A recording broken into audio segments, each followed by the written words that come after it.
Ada satu doa pendek yang diajarkan Allah melalui Al-Quran kepada kita semua. Doa pendek ini merefleksikan tujuan hidup kita sebagai seorang muslim.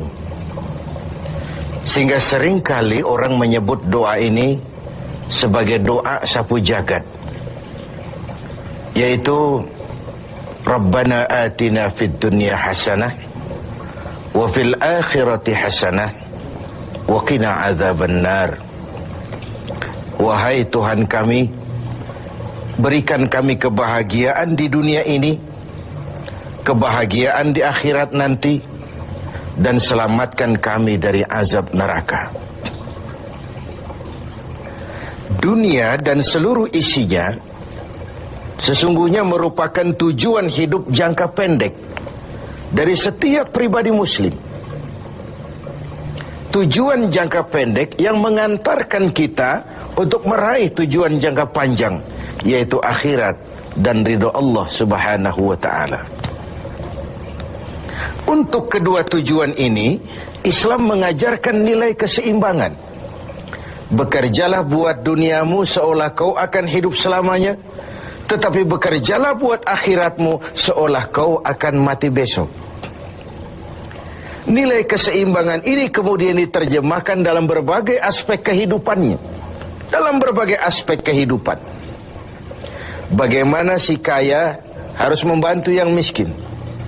Bagaimana si miskin berusaha dan hidup tidak menjadi beban bagi yang lain. Kelihatan nilai keseimbangan itu.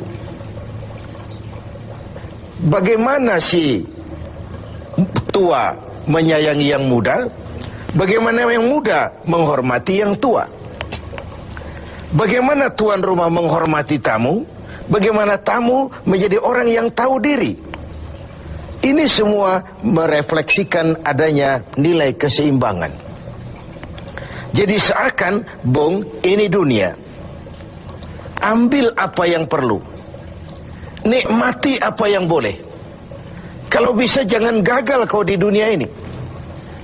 Tapi kalaupun kau gagal di dunia, kau kan masih punya akhirat. Inilah sumber optimisme kehidupan seorang muslim. Dia tidak boleh gagal kalau bisa di dunia ini, tapi kalaupun gagal, kau masih punya akhirat. Nah, karena kau punya akhirat, caramu mencapai dunia ini diwarnai oleh keyakinan terhadap adanya akhirat nanti. Ini yang menyebabkan seorang muslim berbeda dengan yang lain, dan dia tidak terjebak menghalalkan sebuah cara untuk mencapai satu tujuan. Keyakinan adanya akhirat melahirkan etika dalam kehidupan seorang muslim pada cara bagaimana dia mencapai dunia ini. Dia tidak terjebak menghalalkan cara. Dunia ini tujuan jangka pendek. Ambil apa yang perlu, nikmati apa yang boleh, tapi jangan membuat cacat akhiratmu karenanya. Inilah yang membedakan kita dengan yang lain. Iya sih, saya kepengen kaya, tapi kalau korupsi, akhirat saya bagaimana nanti? Iyalah, saya kepengen naik pangkat, tinggi jabatan, tapi kalau fitnah orang, hantam kiri sikat kanan, teman jadi lawan, lawan pun jadi teman, akhirat saya bagaimana nanti? Ini melahirkan etika pada tata cara mencapai kehidupan dunia, tidak terjebak menghalalkan segala cara untuk mencapai sebuah tujuan. Karena apa? Tidak satu perbuatan dunia yang bagaimanapun kecilnya yang tidak akan berakibat akhirat. Raih duniamu, ambil apa yang perlu, nikmati apa yang boleh, tapi pada sisi lain jaga jangan sampai dia membuat cacat di akhirat nanti. Nah, seorang muslim yang baik tentu yang pandai meraih dua tujuan ini, mencapai fid dunya hasanah wa fil akhirati hasanah. Sementara Rasul pernah mengajarkan, bukan orang yang terbaik dari kamu orang yang hanya mengejar dunia dengan menyia-nyiakan akhiratnya. Seperti juga bukan orang yang terbaik yang mengutamakan akhirat dengan menyia-nyiakan dunianya. Tapi orang yang terbaik man jama'akuma, orang yang pandai mengkombin antara keperluan dunia dan kepentingan akhirat nanti. Nah, untuk mencapai tujuan ini, tujuan dunia sebagai tujuan jangka pendek bisa dicapai dengan ilmu, dengan sains, dengan pengalaman, dengan nasib. Makin banyak ilmu, makin mudah meraih dunia. Makin syarat kita dengan pengalaman, makin mudah meraih dunia. Atau karena faktor nasib, lalu kita bisa meraih dunia. Sementara akhirat hanya bisa diraih dengan prestasi ibadah kepada Allah Subhanahu wa ta'ala. Prestasi ibadah. Jadi dunia kita capai dengan prestasi ilmu, prestasi pengalaman, atau karena faktor nasib. Akhirat kita capai hanya dengan prestasi ibadah kepada Allah Subhanahu wa ta'ala.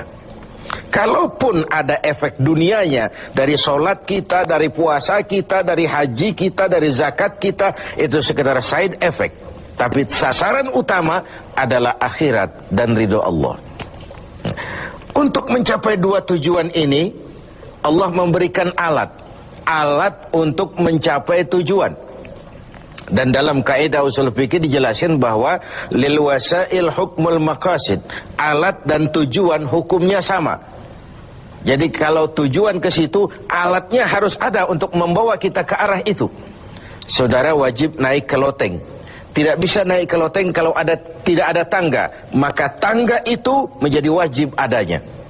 Nah, untuk mencapai dua tujuan ini, fid dunya hasanah wa fil akhirati hasanah, Allah memberikan alat kepada kita. Apa alatnya? Dalam surah At-Taubah ayat 111 bisa kita lihat. Innallaha ashtara minal mu'minina anfusahum wa amwalahum bi anna lahumul jannah. Allah telah membeli dari orang-orang beriman diri mereka, harta mereka, bagi mereka adalah surga.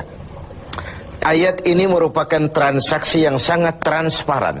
Transaksi yang sangat transparan. Pembeli Allah, penjual kita orang-orang beriman. Dagangannya amwal dan anfus, harta dan diri.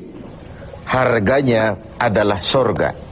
Sekali harta dan diri sudah kita jual kepada Allah, tentu tidak akan kita jual lagi kepada yang lain. Jadi dengan kata lain, harta itu apa? Semua bentuk materi yang kita kuasai. Uang, tanah, kebun, pabrik, dan sebagainya. Lalu yang dimaksud dengan anfus, diri itu apa? Semua kekayaan yang ada dalam pribadi kita.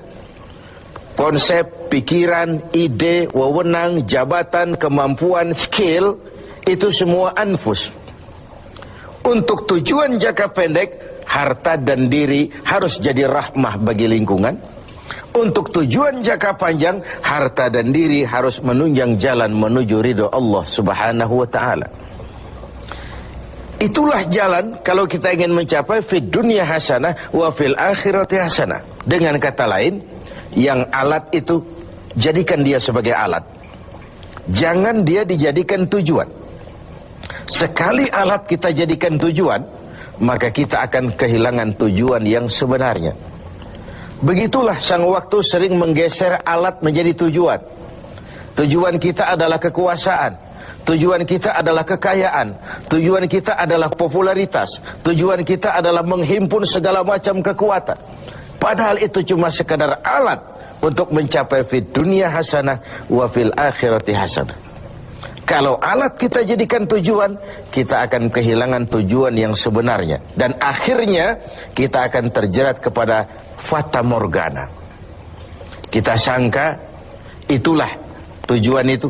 Kita sangka kita sudah sampai kepada titik yang kita tuju. Padahal cuma pandangan yang menipu saja. Akhirnya kita terjerat dalam arus siklus yang berkali-kali diperingatkan oleh Al-Quran. Alhaakumut takatsur. Kamu telah celaka lantaran berlomba-lomba menjadikan alat sebagai tujuan. Berlomba-lomba menjadikan alat sebagai tujuan. Karena itu, gunakanlah alat sebagai alat untuk mencapai tujuan. Dan bukan malah alat yang dijadikan tujuan. Berapa banyak pun harta kita miliki, dia cuma alat. Setinggi apapun kedudukan yang kita capai, dia cuma alat. Sebanyak apapun ilmu pengetahuan yang kita kuasai, dia cuma sekedar alat untuk mencapai fid dunia hasanah wa fil akhirati hasanah. Dengan puasa Ramadan kita harapkan menjadi laboratorium rohani yang membina nilai-nilai keseimbangan. Sebab kalau tidak ada nilai keseimbangan, akan pincanglah gaya hidup kita. Tidak mustahil kita terjebak pada materialisme, hedonisme yang pada akhirnya lagi-lagi mengantarkan kita kepada fata morgana.